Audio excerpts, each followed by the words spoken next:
7, 6, 5, 4, 3, 2, 1. You'll never have the sacred stone. Hey everyone, this is Buddy back with Kicks of the Week, episode 7, the last episode of, I guess, season 1 of the Shoe Podcast. Now, I don't know when I'll redo and start this series again, maybe for season 2 and do another 7 episodes or whatever, but for now, this episode will be the last one on the Friday uploads for the Shoe Podcast. Now, I'll still try to upload more videos. We've uploaded tons of videos over the summer so far. So if you guys are new here and you haven't subscribed yet, make sure you hit that big red subscribe button and click the bell icon next to it after you grade out that subscribe button so you can stay updated with all of our videos. But anyways, I didn't get a ton of feedback from the other Shoe Podcast videos. Really any feedback at all. There were some views, which I mean, I don't really do this necessarily for all the views or anything. It was just fun for me to try something new and different. So if you guys did enjoy it and do want it to come back, let me know either down below in the comments or on Twitter or whatever. You can reach us anywhere pretty much at Goober and Buddy for the most part. I think maybe on Instagram at a Mister before that. Today's episode, I kind of wanted to finish up with some customized shoes. These ones are actually Girly's shoes that she actually customized herself. But before we get into that, I wanted to give you an update on those shoes that I did purchase. Those Kyrie 6s still haven't given me any email notification or anything about being back in stock, about sending my order that I bought from eBay or anything, which is a bummer. Nike did get some more pairs in for their website. None of them were in my size, which kind of sucked, but I did call eBay to see like what the heck was up, and they didn't ever pick up. I was on hold for an hour and I decided that was long enough for me to wait, so then I hung up. So anyways, I look forward to trying out those shoes as well in the future, but right now it's not looking too good for me to get them anytime soon. Now I do have some other shoes that I haven't shown. I've got some like KD 12 or 14s or something like that. I have those basketball shoes. I've got some Hyper Dunks. I've got 2 pairs of Yeezys. Well, actually a couple, maybe I guess kind of. And then Goober also has some shoes as well that we could have gone over. For right now, the Shoe Podcast will be put on a hold until further notice, maybe after I get some more ideas or something. Those Space Hippie shoes,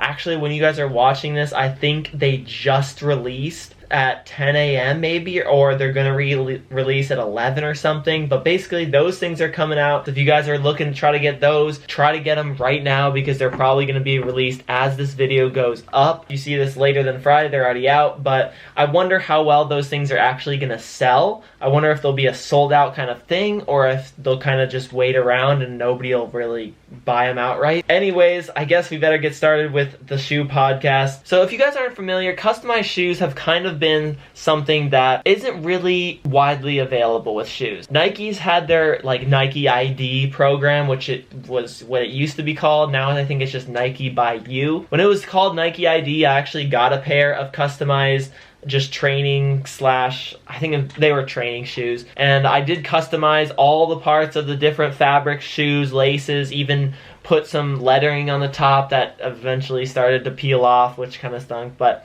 anyways, I still have those shoes. I just don't have them with me here. They're still great shoes and I like them, although the laces are garbage. Nike's Buy You program, super cool because you could customize your own shoes, like all the different parts and stuff like that, make different colors, different fades, speckles, stuff like that, and it's super neat. It costs a little bit more, but definitely not how much it used to be. Back when it first launched, it used to cost a lot of money, but today I kind of wanted to talk to you guys about doing it yourself, the DIY kind of doing these custom shoes yourself. We have a couple pairs here, so you may be wondering what these are. We have Vans high tops right here, and then we have Converse high tops right here that are sparkly and glittery, and then we have these Converse high tops that are painted red, white, and blue with some stars added onto it. What are the differences and what is my takeaway with these shoes? Well, these shoes are very different from each other. First off, this Converse in the middle, the very sparkly one, is done from the factory. This is more of a limited run. Now, they still make them, but they're just not as widely available. You can't go into every store and find these, so they're a little bit harder to find, but they're by no means the kind of limited shoes that, say, you would expect, like, say, Off-White or Nike or something like that, or Yeezy to have that will sell out, and when it sells out, you gotta buy it second resale from somebody else for a higher price. These aren't like that kind of limited. For the most part, these feel exactly like normal Converse,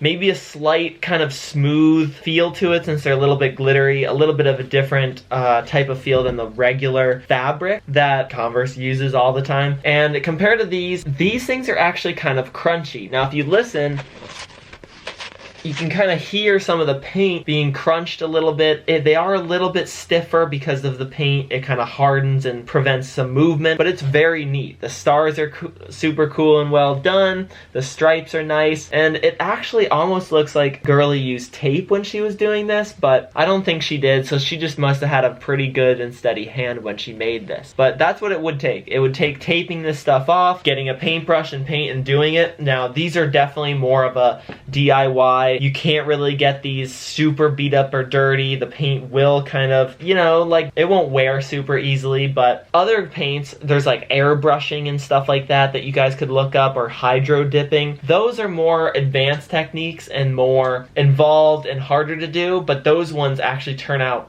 really nice looking, especially if you have them actually done either professionally or actually follow all the rules and stuff and doing it properly. These are more of like, you know, you took out your paintbrush, your Sharpie pens, paint that you just bought out of, like, say, kits at the store, and then made them yourself. Big flat colors like this, like on this side that Girly made, this looks like normal. Like, it almost looks like that's out of the factory. Now, if you look at the other side, having a little bit more colors, you can kind of see that the lines aren't perfect. They kind of run into some other white areas, so then you kind of realize, you know, they actually painted them themselves. But I like the designs. I think it looks pretty cool from a little bit farther back, you know. It looks neat, it's different, it's fun, and however you want to do it. So if you've got some cool ideas for it, then by all means, that's a great way to show it off. And I think she did it pretty well. Now, the Vans actually have this kind of different material. It's a bit thicker, it's a bit more rigid than the Converse. The Converse is a bit thinner, a bit less rigid, and more flexible. For those reasons, it's actually much easier to paint, draw, and do things on these Vans than these Converse. As you can see by me even just touching it, these ones you can just smush down very easily, but these ones, they hold their shape a lot better. So these ones definitely are easier to draw on and make sure that they don't move around when you're drawing on them. Girly even did a little design on the bottom heel of this. I don't really know what it is. Yeah, anyways, Girly right now is away. I haven't seen her, but she let me use these shoes, or she should let me use these shoes for the podcast. Thank you, Girly. I like these, and I think they're super cool looking. Now, they are the kind of shoes that you pretty much can't wear in the rain or can't wear and get super dirty, because you can't really wash these without the paint and everything kind of coming off. I'd highly recommend, like I said, to either look for more of one that you can customize online or that has a different look online out of the factory, because it'll just hold up better over time. It'll look better, it'll look more professional. Now, it'll still have that personal flavor, especially if you kind of choose something that's more out there. Like with my custom shoes, I got a gold Nike sign on it, on an all black, and then with some dark red on it, so that gold Nike sign kind of stood out. Like, hey, that's probably not a shoe that you would see every day like that. These kind of do the same thing. People look at it and go, wow, that's a fun design, that looks pretty neat. And then when they get closer to it, they realize, hey, that's actually a do-it-yourself. They actually designed that. And so I think that kind of feeling is a little bit different too. You can say that you made this, you designed them yourself, and doing that kind of on your own gets, you know, there's a little bit more ingenuity and story behind that. And with these shoes being all white, it's a great place to start, and not being very expensive either is also another reason that you guys could take those risks and try to paint something yourself onto some shoes. Maybe put your signature on the back, maybe put a fun quote on the sides. I mean, I would highly recommend doing that, just to kind of make it yours, your personal flavor. Not everybody has this look. You know, everybody has a plain white Converse or plain white Van, but not everybody has one that has multicolors, a little dinosaur on the back, and some fun little things on the side. Same with the red, white, and blue. And why not make your own and have it be super festive and fun? There's something about that customized look that kind of gives you a more laid back yet artistic and fun look, and not as much as a cookie cutter, I bought these because I saw 90% of the people in, say, your grade or your age group have them. But anyways, guys, let me know what you guys think down in the comments below. Thank you guys for watching this week's last episode of season 1 of the Kicks of the Week shoe podcast. But before you go, make sure you hit that big red subscribe button and to gray it out, and then hit that bell icon next to it so you stay updated with all of our other future videos. And maybe the shoe podcast will come back at a later date. But thank you guys so much for joining me in this, and I will see you in the next video.